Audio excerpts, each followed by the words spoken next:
श्री राधे राधे। भक्तों, जो प्रभु के प्रेमी हैं और जो अपने गुरुदेव के सच्चे भक्त हैं, वे अपने गुरुदेव का, अपने प्रभु का और महान महान संतों का जन्मोत्सव मनाया करते हैं। उसमें उनको आनंद विशेष आता है। और बाबा दीन हरिदास जी, जो कि इतना गुप्त अपने को रखते थे कि किसी को भी जन्मदिन अपना नहीं बताते थे, लेकिन किसी तरह से पता चल गया कि चैतन्य महाप्रभु का जो जन्मदिन है वही बाबा का भी है। तब श्री बाबा दीन हरिदास जी महाराज के भक्तों ने, अनुयायियों ने, शिष्यों ने निश्चय किया कि आगे आने वाली फाल्गुनी पूर्णिमा को, जिस दिन चैतन्य महाप्रभु का जन्मदिन होता है, उसी दिन दीन हरिदास बाबा का भी जन्मदिन है, इसलिए उसका उत्सव अर्थात जन्मोत्सव मनाया जाएगा। और यह एक दुर्लभ संयोग है कि माघ शुक्ला त्रयोदशी को श्री नित्यानंद प्रभु और पूज्य दादू अर्थात श्री गौरांग दास बाबा की आविर्भाव तिथि, और फाल्गुनी पूर्णिमा को श्री चैतन्य महाप्रभु वो पूज्य श्री दीन हरिदास बाबा की जन्मतिथि होती है। तो महाप्रभु ने जिस प्रकार कलिहत जीवों का उद्धार किया, उसी प्रकार बाबा दीन हरिदास बाबा ने भी न जाने कितने महान शिष्यों को, साधकों को भगवान की भक्ति में लगा दिया। ब्रज में आकर के बहुत से साधकों को भगवान का भक्त बना दिया। तो जिस दिन श्री दीन हरिदास बाबा का जन्मदिन था और जब पता चला, तो उसी दिन मन में भक्तों ने संकल्प किया कि कोई सहयोग करे चाहे न करे, विशेष रूप से गोपाल जी ने निश्चय कर लिया कि हम गुरुदेव का जन्मोत्सव मनाएंगे, चाहे वह किसी भी रूप में हो। तो गुरुदेव अर्थात दीन हरिदास जी महाराज का प्रथम जो शुभ जन्म तिथि थी 2 मार्च 1999 को पड़ी। उसके पहले पता नहीं था भक्तों। पड़ती तो हर साल थी वो जन्म तिथि, लेकिन उसके पहले बाबा किसी तरह से भी नहीं बताए। तो जब मालूम हुआ तो पहला जन्मोत्सव मनाया गया 2 मार्च 1999 को। और भक्तों ने मन में निश्चय कर लिया कि संगीत के कार्यक्रम भी मिलेंगे और जन्मोत्सव मनाया जाएगा। ब्रज में होली से पूर्व ही रंग गुलाल का असर चारों ओर दिखाई देने लग जाता है, और इतना ज़्यादा रंग पड़ने लग जाता है कि निकलना मुश्किल हो जाता है। रंग ही रंग पड़ता रहता है। जैसे तैसे प्रातः 10 बजे गोपाल जी पहुंच गए आश्रम। तो वहाँ पहले से ही श्री उदय राम जी तहसीलदार, श्री गोवर्धन जी, आदर्श जी की माँ, उनके छोटे भाई श्री नवनीत, ये भक्त लोग रुके हुए थे। तो उन्हें कुछ पता नहीं था कि जन्मोत्सव मनाया जाएगा। तो गोपाल जी को उत्साहित देखकर पूछा, तो उन्होंने बता दिया सब। 11:30 बजे के लगभग बाबा अपना नियम आज पूर्ण करके बाहर आए और बाहर रखे एक साधारण से आसन पर आकर बैठ गए, जैसा प्रतिदिन करते थे। तो गोपाल जी गुरुदेव को घर से लाया हुआ चंदन लगाए माला और वस्त्र आदि अर्पण किए और खस का इत्र लगाया। उनका कहना है कि अल्प बुद्धि के कारण गुरुदेव की अगरबत्ती से आरती की। करना चाहिए था घी के दीपक से रुई की बत्ती जला करके, तो ऐसा न करके उन्होंने उसका कहते हैं उसका ध्यान मुझको नहीं था तो अगरबत्ती से आरती की। और पंच प्रदीप से करने की बात भी मन में नहीं आई, जबकि करना चाहिए था पंच प्रदीप से। तो गुरुदेव अर्थात दीन हरिदास बाबा बहुत सरल थे, इसलिए कैसे भी कोई आरती करो, अगरबत्ती से करो, चाहे रुई की बत्ती से, पंच प्रदीप से करो, उनको कोई अंतर नहीं पड़ता था। तो किसी ने गुरुवंदना गाया, किसी ने बाबा को तिलक लगा के दंडवत किया, और फिर खोल बजाना शुरू हुआ, झांझ बजाए, और फिर तो नाम कीर्तन शुरू हो गया और बहुत भाव से नाम कीर्तन प्रारंभ हो गया। बाबा को गुलाल लगाया गया, बाबा ने भी कृपा करके भक्तों को गुलाल लगाया। आनंद और बढ़ा और फिर नाम शुरू हुआ, भज निताई गौर राधे श्याम, जप हरे कृष्ण हरे राम। और सब लोग दोहराने लगे। नाम ध्वनि सुनकर आश्रम के सब वैष्णव एकत्रित हो गए। फिर तो बहुत देर तक नाम की धुन चलती रही, बहुत प्रेम से नाम कीर्तन होता रहा। उसके बाद होली का भी तो दिन था ना, तो ब्रज की होली भी गाई गई। चैतन्य महाप्रभु का जन्मदिन और बाबा दीन हरिदास का जन्मदिन, फिर होली भी, तो ये सब उत्सव एक साथ हो गए। और बाबा को होली बहुत प्रिय थी, और होली रे रसिया बरजोरी रे रसिया, होली रे रसिया बरजोरी रे रसिया, ये सुन सुन के बाबा भी तो गाने लगे थे। बाबा साथ में गाने लगे और जय जयकार के साथ उत्सव पूर्ण हुआ। होली वाले दिन न तो भक्त बाहर से आते थे, न ही किसी प्रकार का उत्सव आयोजन होता था। बस शाम को अभिषेक के बाद जन्मलीला कीर्तन होता था। और इस आनंदोत्सव के बाद बाबा ने सभी को अपनी प्रसादी माला प्रदान की। 3 हाथ लंबी एक बहुत सुंदर माला गोपाल के गले में डालकर बोले, लो तुम्हारा बधाई गान का पुरस्कार। और फिर तो अन्य आश्रमों के भी संत वैष्णव लोग पधारे। सुंदर प्रसाद व दक्षिणा सबको प्रदान की गई। श्री महाप्रभु के जन्मोत्सव के साथ श्री दीन हरिदास बाबा का भी जन्मोत्सव मनाया गया। और तीसरे वर्ष सन 2001 से इस उत्सव का स्वरूप बदला।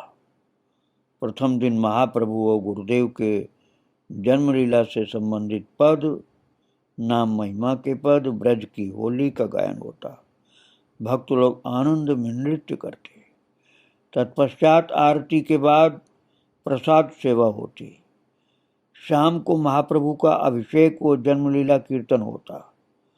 अगले दिन प्रतिपदा को बाबा के भजन कक्ष के सामने नाम संकीर्तन व पद पदावलियों का गायन होता। साधु वैष्णव सेवा होती। उस दिन पूड़ी, मटर पनीर का साग, खूब पूड़ी और मोटा साग, दाल चावल, रसगुल्ला, मालपुआ, खजूर के गुड़ की खीर, पुष्पान, मीठे केसर के चावल और बहुत तरह की साग सब्जी बनती। तो सभी वैष्णवों को बनियान, अगरबत्ती व दक्षिणा दी गई। भक्ति चरण बाबा उस समय रसोई करते थे। उनके अथक परिश्रम से भंडार की सारी वस्तुएं तैयार हुई। उन्होंने उत्साह बढ़ाया सबका। कई वर्षों तक बाबा के शिष्य लोग, और उनमें से एक गोवर्धन जी जयपुर के, भक्तों के घर जा जाकर के इस जन्मोत्सव के लिए सेवा राशि इकट्ठी करते रहे। आदर्श जी, हरिराम जी, सुशील जी सिंगला, डॉक्टर सुरेंद्र, सागर मल जी, राज बहन जी, नूतन बहन जी आदि भक्तों ने उत्साहपूर्वक सहयोग किया। बाद में उत्सव का आकार विशाल होने पर सारी व्यवस्थाएं आश्रम की ओर से होने लगी और सभी भक्त श्रद्धानुसार अपनी सेवा बाबा को देने लगे। बीच बीच में बाबा कृपा करके अपने स्वप्न भी बताते थे और उनका भक्त गोपाल लिखता भी था। अनेक बार जाते ही कहते, कागज कलम है, एक लिखो स्वप्न। स्वप्न सुनाते सुनाते बीच में पूछ लेते, तुम नोट कर रहे हो या नहीं। एक बार कहा कि मैं अपने लिपिबद्ध किए स्वप्नों में से कुछ स्वप्न अलग कॉपी में लिखकर उन्हें दे दूं ताकि सुविधानुसार उन्हें पढ़ करके आनंद ले सकें।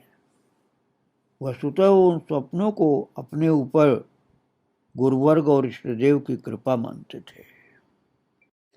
भक्तों, गौरांग दास जी महाराज तो बहुत प्रसिद्ध महान पुरुष थे। तो उनका 50वां तिरोभाव महोत्सव होने के बाद बाबा के मन में भाव आया कि इतना बड़ा आयोजन हुआ, गुरुदेव को कैसा लगा। दिसंबर 2003 में उत्सव संपन्न हुआ 50वां तिरोभाव का, अर्थात गौरांग दास बाबा को गए हुए 50 वर्ष हो गए। तो 13 जनवरी 2004 को बाबा ने स्वप्न दिया कि उनके गुरुदेव गौरांग दास बाबा उनसे बात कर रहे हैं। बाबा के ही शब्दों में ऐसा कहा उन्होंने कि बंगला में बोल रहे थे, उसका अर्थ था कि मैं जल पीऊंगा, मेरे पास कोई नहीं रहता है, तुम रहो। वो सोचने लगे कि हमारा शरीर तो खराब है, चल फिर नहीं सकते। फिर भी सोचने लगे कि बाबा के लिए दौड़कर पानी लाऊंगा। दीन हरिदास बाबा ने बताया कि हमने बाबा से कहा, आपकी सेवा तो चंद्रशेखर करते हैं, बाबा चंद्रशेखर आपकी सेवा करते हैं, उनको कमर वेदना पांव वेदना रहती है, इसलिए उन्होंने हमें सेवा करने के लिए बोला है। और कमर वेदना पांव वेदना सुनकर के बाबा खूब हंसे और सोचने लगे कि बाबा की सेवा हम करेंगे। तो बाबा दीन हरिदास जी ने बताया स्वप्न की बात कि मैं एक छोटे से घड़े में जल भर के लाया और गुरुदेव गौरांग दास जी बाबा ने अपने दोनों हाथों से उस घड़े को पकड़कर पूरा जल गटागट पी लिया। इस स्वप्न को देखकर बाबा के मन में बड़ी प्रसन्नता हुई और उत्सव के बाद बाबा के दर्शन भी हुए। बाद में बाबा ने गदाधर बाबा से पूछा था कि तुम समाधि सेवा में जल रखते हो कि नहीं। गदाधर बाबा ने कहा, अभी सर्दी है इसलिए अभी नहीं रखता हूं। बाबा ने कहा, जल रख दिया करो। अगले दिन बाबा के कुल्ला दातून के काम आ जाएगा वो। तो बाबा ने कृपा करके ये स्वप्न स्वयं बोल करके दीन हरिदास जी बाबा ने लिखवाया था। और दूसरी बात, इस स्वप्न से ये भी लगा कि समाधि में प्रत्यक्ष सेवा ही होती है। ठाकुर कक्ष की तरह यहाँ भी रात्रि में जल भर के रखा जाना चाहिए। जैसे मंदिर में रखा जाता है भगवान के लिए जल, गर्मी के टाइम में तो जरूर रखा जाता है, वह और सीजन में भी रखना चाहिए। तो जैसे भगवान के लिए जल रखते हैं, ऐसे ही समाधि सेवा करने वाले को गुरुदेव के लिए भी जल रखना चाहिए। ऐसा अनुभव हुआ। भक्तों, बाबा की बड़ी बहन बहुत भक्तिमती थी। बचपन में बाबा को समझाती थी कि इतना गुस्सा मत करो, बाबा वृंदावन आ गए। उन्होंने जब भी स्वप्न में अपनी बहन को देखा, दुखी दिखाई पड़ी। तो उन्हें दुखी देखकर बाबा को भी दुख हुआ। फिर एक दिन वो स्वप्न में दिखाई दी तो बहुत खुश। स्वप्न में ही बाबा को अपना स्वप्न बताने लगी। एक बहुत सुंदर महापुरुष को देखा। सब लोग उन्हें बाबा जी महाराज कह रहे थे। उन महापुरुष ने हमसे कहा, तुम अपने भाई की चिंता मत करो। तभी से हमारा मन प्रसन्न हो गया। इस स्वप्न के बाद फिर कभी बाबा को उनकी बहन दिखाई नहीं दी। बाबा की चिंता का समाधान ठाकुर जी ने कर दिया। बाबा दीन हरिदास जी महाराज की 2 बहनें थीं। बाबा ने स्वप्न में ही छोटी बहन को कहा, वृंदावन आया करो। दीदी भी आई थी, तुम भी आया करो। कार्तिक महीने में दोनों दिखाई दी।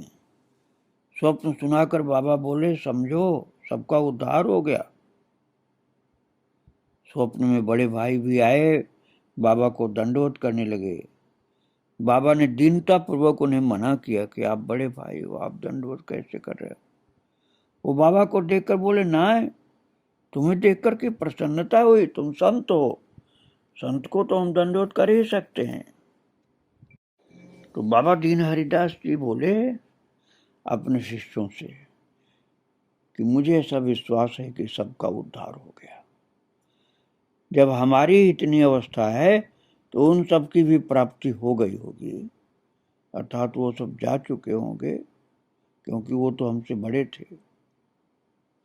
तो उनके सेवक ने कहा, जिस घर में एक ध्रुव प्रहलाद हो जाए, उसके आगे पीछे की सब पीढ़ियां तर जाती हैं। तो आप जिस घर में जन्मे वहां सबका उद्धार होगा ही, इसमें संदेह कैसा।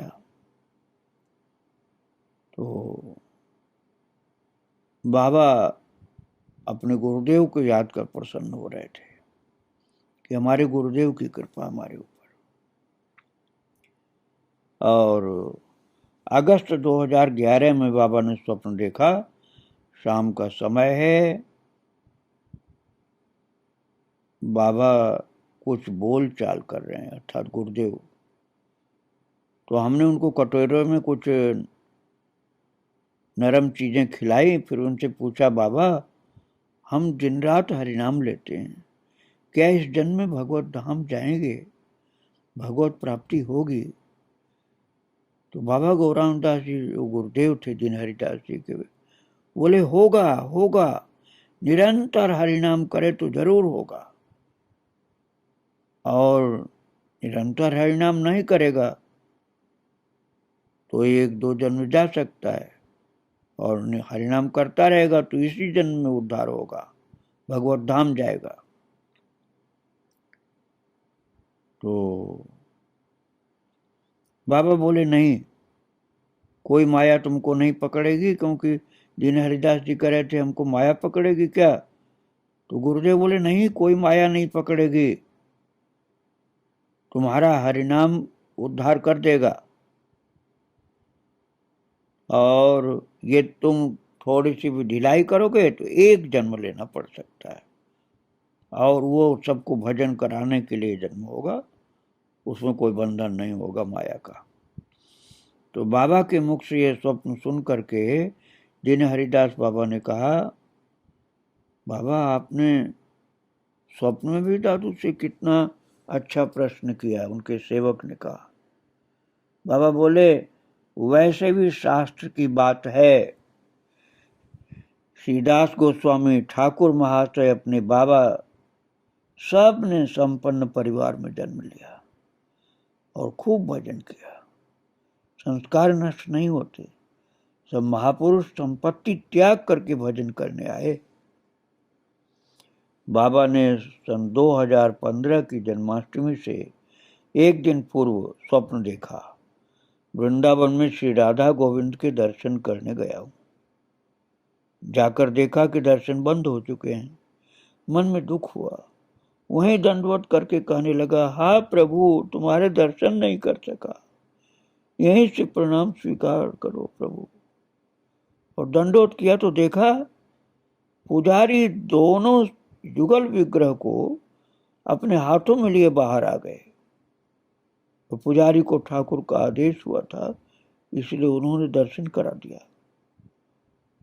और बाबा दीन हरिदास जी ने कहा हमने खूब आनंद से दर्शन किया। फिर सोचने लगे अरे ठाकुर के दर्शन हो गए, उन्हें कुछ अर्पण तो किया नहीं मैंने। मन में अनुताप हुआ और इतने में आँख खुल गई। अगले दिन 11,000 रुपये गोविंद देव के पुजारी को भिजवाए कि वो जन्माष्टमी पर सेवा में लगा लें। वास्तव में प्रभु अपने भक्तों के लिए अपने सारे नियम बंधन सब तोड़ देते हैं। तभी तो मंदिर से बाहर आ गए थे दर्शन देने के लिए। एक बार ऐसे ही बाबा ने स्वप्न में देखा वो बहुत जल्दी जल्दी पैर चलाते वृंदावन की गलियों को देखते जा रहे हैं। एक मंदिर के पास पहुंचे, खूब भीड़ थी, मंदिर सजा हुआ था। बाबा दूर से दर्शन करने लगे। ठाकुर जी बहुत सुंदर थे। थोड़ी देर में पुजारी अपने दोनों हाथों से श्री विग्रह अर्थात भगवान को लेकर बाबा के पास आए। बोले लो खूब आराम से दर्शन कर लो। ये देख करके बाबा दोनों हाथ जोड़कर पुजारी से कहने लगे अरे हमें अपराध लगेगा, आप ठाकुर जी को यहाँ बाहर ले आएंगे, मेरे लिए तो हमें अपराध लगेगा। अरे हमारे पास देने को भी कुछ नहीं है, हम क्या करें, क्या दें, क्या भेंट करें। और जब बाबा दीन हरिदास जी महाराज ये स्वप्न सुना रहे थे तो उनकी आंखों से आंसू की धार चल रही थी। ऐसा लग रहा था कि जैसे भगवान का दर्शन प्रत्यक्ष मिला इनको, और मुखमंडल पर एक अपूर्व आनंद झलक रहा था। अगले दिन बाबा ने आश्रम के पुजारी गोविंद बाबा को बुलाकर कुछ धनराशि दी और कहा कि प्रचार की जरूरत नहीं है, जिस दिन अनुकूल समझो ठाकुर जी को भोग लगा देना। और इतना बताने के बाद बाबा बोले तुम्हें नवरात्रि का स्वप्न सुनाया कि नहीं, मेरे न रहने पर भी तुम भगवान की खूब सेवा करते रहना। और नवरात्रि में दोपहर में प्रसाद पाकर लेट गए। स्वप्न देखा कि बाबा जी महाराज कीर्तन कर रहे हैं और वहां गए और खंभे के सहारे कोने में बैठ गए। सोचने लगे कि बाबा जी महाराज तो कीर्तन कर रहे हैं, कैसे दंडोत करूं। फिर सोचने लगे कि बाबा जी महाराज कीर्तन करके जैसे उठेंगे दोनों हाथों से चरण पकड़ लूंगा और कहूंगा कि मैं आपका दासानुदास किंकर हूं, कृपा करिए। ऐसे ही रात भर स्वप्न में चलता रहा। बाबा ने एक साथ 2 स्वप्न सुनाए। स्वप्न सुनाते समय प्रभु की कृपा अनुभव कर भाव विभोर होकर आनंदित हो रहे थे। और कभी स्वयं के देखे स्वप्न उनको सुनाया भक्त ने तो कहते न ये स्वप्न न साक्षात कृपा है। तो क्या बाबा के स्वयं के देखे स्वप्न साक्षात कृपा नहीं थे? बाबा अपनी बड़ाई तो करते ही नहीं थे, बस गुरुदेव की बड़ाई करते थे। एक बार सत्संग के बीच में प्रसंग बस गुरुदेव अर्थात दीन हरिदास जी बाबा भाव में डूब गए, नेत्र बंद कर लिए और भाव में इतना डूब गए कि उनके सेवक को लगा कि बाबा का चेहरा और नेत्र तो लाल लाल हो गए, आंसू झरना शुरू हो गए। अब इतनी भाव भरी स्थिति में दर्शन जल्दी नहीं मिलता था।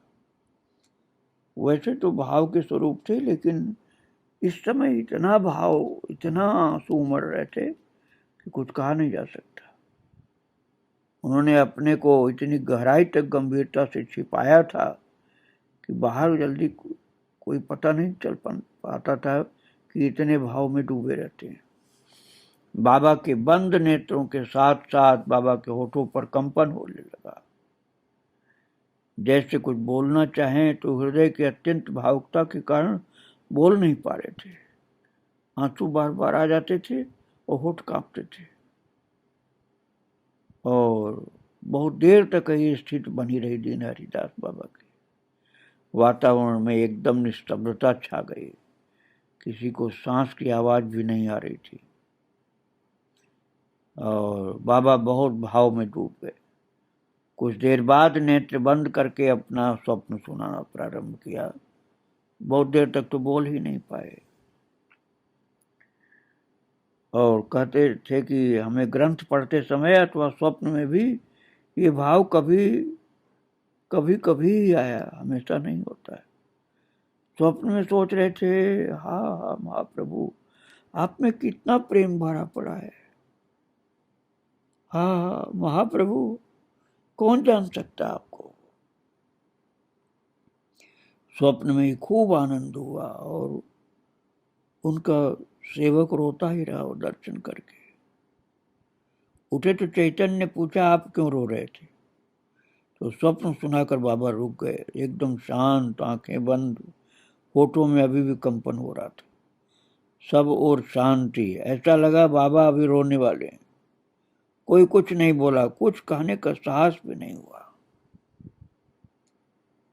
और